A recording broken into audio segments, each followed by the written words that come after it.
Isang mapagpalang araw po sa ating lahat.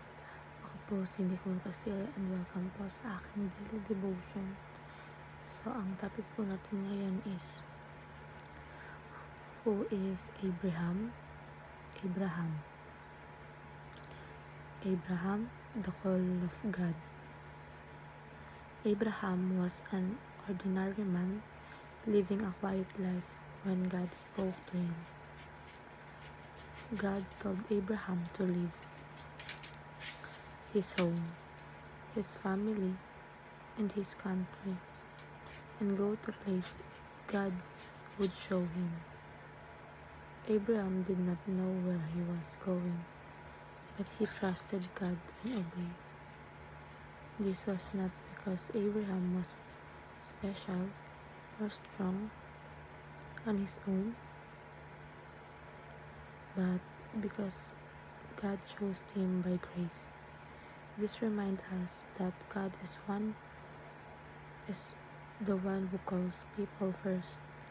Faith begins with God's voice, not human effort. Through Abraham, God began a great plan to bless the whole world, a plan that would one day lead to Jesus. So, ayon po sa Genesis chapter 12 verse 1 to 4, the Lord had said to Abraham, "Go from your country, your people, and your father's household to the land I will show you.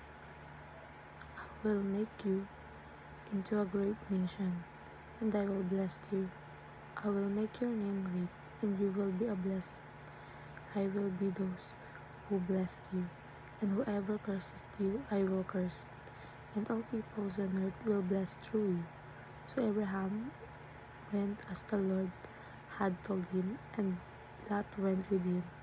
Abraham was 75 years old when he set out from Haran. So ayon po sa ating katuruan, God calls us to walk by faith. So tinawag tayo ng Diyos na maglakad tayo sa pananampalataya, hindi lang based sa nakikita natin.